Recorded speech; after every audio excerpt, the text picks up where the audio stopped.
DSPN, the Devlin Sports Podcast Network. DSPN for 2025, joining me to talk all things rugby league. Look, we're 5 or 6 weeks away from the NRL season starting, which means that we are 3 or 4 weeks away for pre-season games. As always, if you're liking what you're looking at and what you're listening to, click that subscribe button on the YouTube channel. We're heading towards 5,000 subscribers. We're about 2/3 of the way there, so all the help that you can give us, most appreciated. Like, subscribe, share, do all of that. We're all over social media as well. He's a very proud former Kiwi.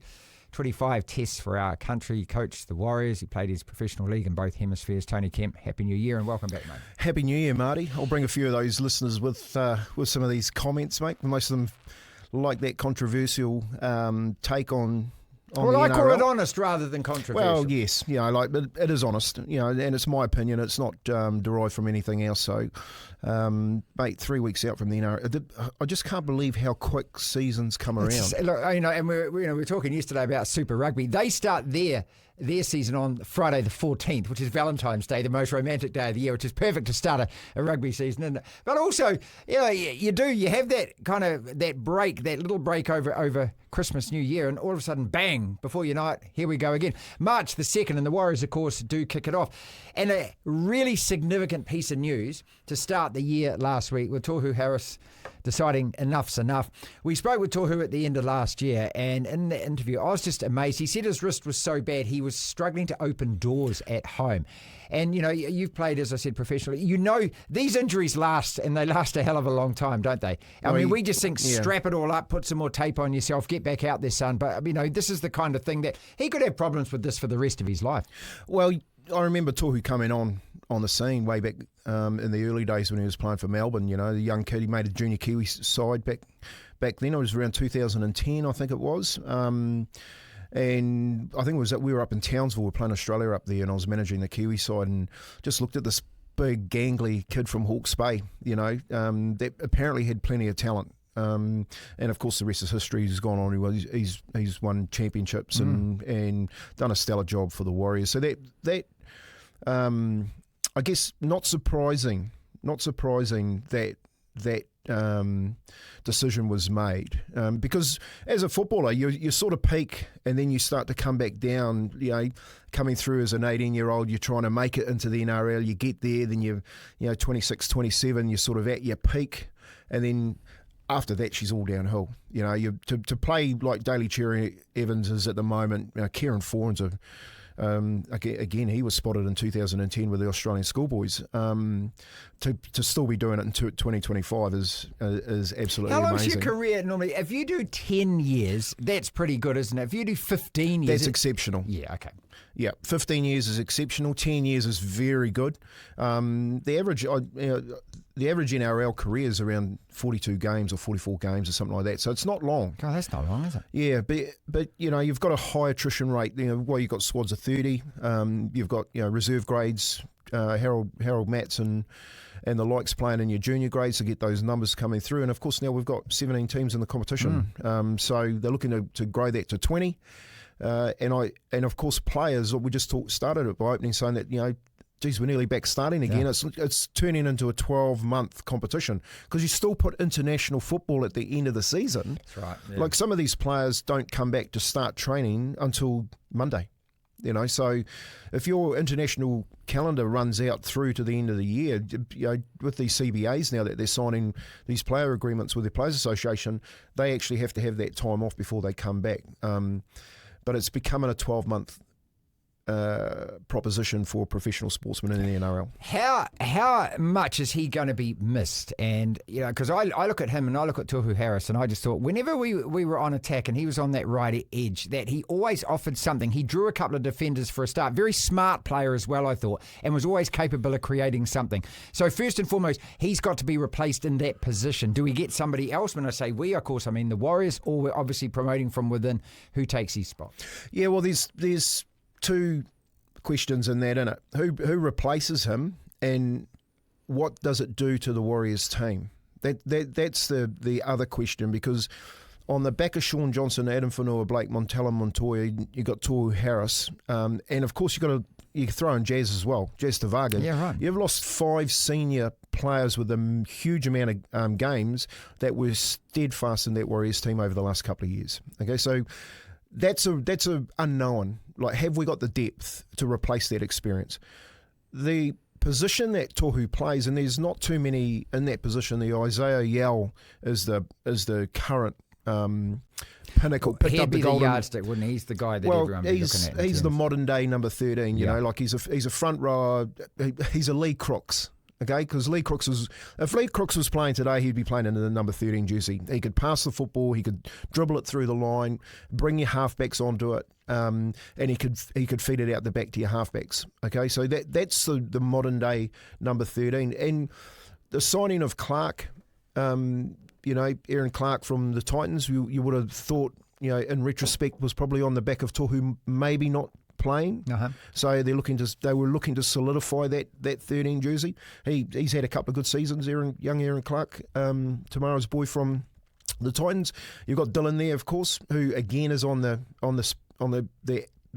outer spectrum of his career. Can he play week in, week out, delivering that type of play for the Warriors? And then you look at the younger players that are coming through, like Latau, does he go there?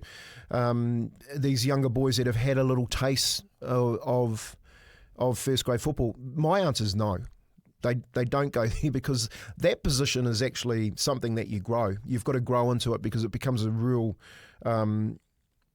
integral cog of that wheel that basically stretches between the middle and the spine. And if you get that wrong, then you're playing outside the 8, right. Definitely. So how big a loss is Tohu Harris in the context of where the Warriors are wanting to head this year? I think they were hoping that he was going to get through the year.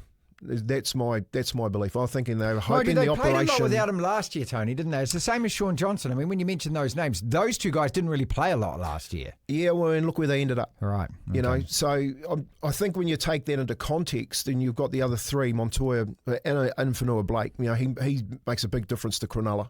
And of course, Jazz Tavaga going to Manly. I think when you take that in the context, where do you fill the gaps? Because there's some big shoes to fill, not only in Tohu's position, but also in Sean's position. You've got Jazz coming off the bench. Like, if Dylan Walker goes back to starting, what does your bench look like when you had Dylan Walker and Jazz Tavaga coming off it? And of course, Montoya on the wing. No, you ask any NRL player, what's the position least that you're worried about, or do the least work but get the most glory? It's the wingers. And do we have those Addo cars, those speedsters out there that can finish like a Montoya and a Dallin could do? Right. Okay, well, who takes his place then?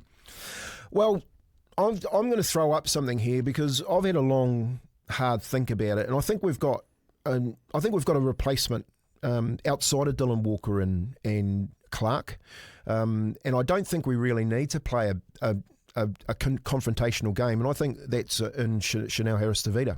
I think he plays in the halves. He defends in the middle. He can defend in the middle, and we've seen that. And he's a very, very good defender. So he takes care of that middle defence issue that they've got. But he's also a ball player, and he's got a kicking game. So when you're looking at what Isaiah Yao does, and of course what Chanel can do, I would have no problem chucking him into that. Is he big enough? Yeah, I do. I think he is big enough. You don't have to be a bulking, hulking type of player. You need to be skillful and graceful in around that 13 jersey these days. And you need to roll your sleeves up when you have to. Because you'll see most 13s, especially that top end, when the going gets tough, they'll roll their sleeves up and we'll just get into the grind. Yep. But when it starts to open up and they need to expand, they're smart enough to put the halfback hat on and go, right, I need to connect my spine. Okay. Has he got any experience playing there, Chanel Harris-Tavita? I'm not too sure. I don't think so. I think he's been used. When you look at the way that he's been used at the Warriors, he came on and replaced Sean when Sean had that ankle injury. And he did a stellar job in his first year. Okay, he's gone away. He's growing. It's like a racehorse. Okay, so he's a thoroughbred. He's gone away, and they do this all the time in Group 1 with Group 1 horses, with group horses. The horse is not big enough. We need to put him in a paddock for another year. Well, he went and done that himself. He went away for a year and he came back. And I thought he was very good last year when he came back. And I think apart from the kicking. Well, put him in the middle, he won't have to kick that much, but he can kick. Yeah, that's I'm talking my about point. the place kicking. Yeah. But that's just not him. That's a general issue that they're going to have going into and they got to sort it out next year. They got to sort this out. But he can play 13. So I think that when they're looking at it, you take it all into account. Can Clark play for 80 minutes? I don't think so. Right. Can Dylan Walker play consistently over the season for 80 minutes? I don't think so. Can Chanel do that? Well, I think he can. And I think they may not start with him there, but I think he's going to end up working his way into that spot. Okay. What does that do then for the halves? And, if you just look at that whole spine, because you've connected 13 in with 9, 6, 7 and 1 as well. So now what does it do for the halves? Because I think most of us automatically thought that the 6 and 7 would be Tamari Martin and Chanel Harris Tavita this year, right? Well, so you're actually suggesting other options. Yeah, look, I think that's the big issue that you've got there is when you're looking at the spine and how it's connected, it's really important that you've got a solid 13 because that 13 is your link between the middle and whether or not you want to go and play a tight game or you want to play an expansive game. Yep. Okay, so they're bringing players on or they're taking the ball through the middle and they're making sure that they're the leader through that part. If you're looking at which game you love, the NFL, that's your part team that you're connecting. All right, so they've got to get that right. They've got, again, listening to Andrew Webster talk about that, he's got an idea about where he wants to go, but I think, again, he's going to be feeling his way through that because he hasn't got the depth because he's lost that. He's lost the Tohu Harris, the Jazz Tavaga, and of course he's got Adam Whanua-Blake who could play that position too because he's a ball player and expanded on that game last year. But when you go to the spine, he's got the same problem. So where do you start with your halves? You're talking about Chanel and Tamari. Do they start at 7 and 6? Then you've got Luke Metcalf coming back from a serious hamstring injury. Yep. You got young Tanner Boyd coming over from the Gold Coast Titans, and you got Jet Cleary sitting at the back.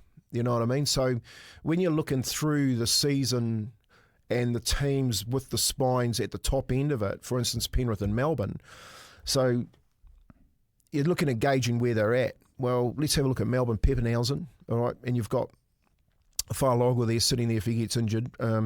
You've got Munster coming back from a groin injury, so he's going to be much better than he was last year. And he's an experienced player. I think the guy's a goat. And then you've got Hughes, the best half in the competition, and of course with the best hooker playing out of Harry Grant out of 9. And then when you throw in Wishart to cover all those blokes, yeah, he's a hell of a find, that guy. They've got a hell of a yeah, they've got depth. And the other problem that other teams below them have got is that they're seasoned professionals that can play week in, week out and lift their game when it's needed. Yep. Then you go to Penrith and the only player they've lost is Luai, and they put in young Talagi, who's played 20-odd games for them, but they've got a premiership winning spine that they've had for the last 2 years. Yeah. You know what I mean? Well, I mean, they're still the team to beat, aren't they? Well, are those two teams in your mind still the two teams to beat, Melbourne and Penrith? 100%. I mean, who's going to be better than them? Like I said to you, like if you had $50, go and put it on Melbourne. I think Melbourne are a shoe-in this year to win the competition. I think providing they stay injury-free, of course. But then again, they coped last year, didn't they? That was the thing. They won't stay injury-free, and this is where the Warriors have an opportunity. Okay, so when you're looking through the top 4 from last year, so you throw in Sydney City Roosters and Cronulla. So Sydney City Roosters have lost Sam Walker, so they're going to have a new sort of spine there. They bought Chad Townsend. That's a great buy. On the back of a team that they're trying to rebuild, they bring in a really experienced halfback, something we could have done at the Warriors. And you look at Cronulla, they're stronger. You know what I mean? So you've got young Trindle probably finished. He was probably the 5'8" alongside Luai last year in 1 and 2.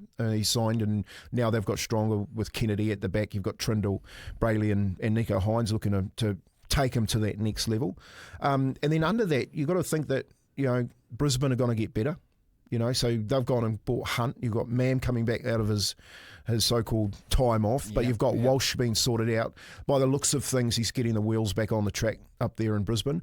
And then when you look through the sides at their spines, you've got the Knights, you've even got the Dolphins, who I think got a decent spine, and of course the Cowboys. And I've just named 8 teams, and then we're talking about the Warriors, and I'm talking about the spine. Yeah. So when you're looking at the spines, you're thinking, well, if those teams can get through it, and then what sort of depth they've got underneath it, get them through the year, you've got to look at the Warriors' depth.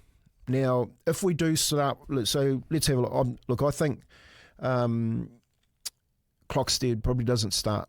Okay, so I think he's been looked at as a potential centre, maybe cover at 5'8". So you're saying Roger starts at fullback? I think Roger will start fullback.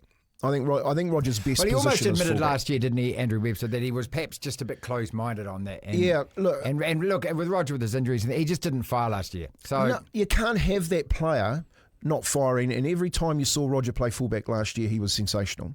All right, and I know people are saying Tohu Harris is the fullback. He's the future fullback. Yeah, but you've got to play. How long can he be the future fullback though? For You've got to play with what you've got. Okay. You know, and it's based on your 30-man squad. And I'm just talking about depth. So if you're looking at fullback depth, you've got Clockstead, Tuivasa-Sheck, and you've got Tohu Harris there. Okay, so you'd say, yep, we've got some depth there. Yeah, you can cover that. Either one can cover it. But then you go to halves and you go, well, what am I starting halves?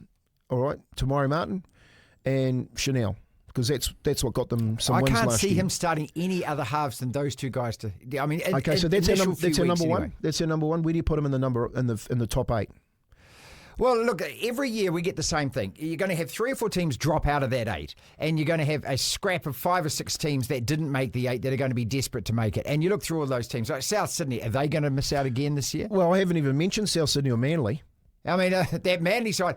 So and that's 10 also you've got the teams. Raiders who missed out on a points differential, remember, as well. So Yeah. first and foremost, the Warriors have got to climb from 14th or 13th, whatever it was, above those teams to then get in the 8. And then you're hoping that some of those teams that were in the 8 fall off a little bit and drop out. Look, I think there's a logjam again of perhaps 10, maybe 12 teams who are all going to be scrapping between 5 and 8 to make that 8. That's exactly I mean, because right. you're saying, And I totally agree. Melbourne and Penrith for sure. Sydney Roosters, I mean, they're just a class outfit, aren't they? And Cronulla, who everyone writes off, who had another great season last year with 14 or 15 wins.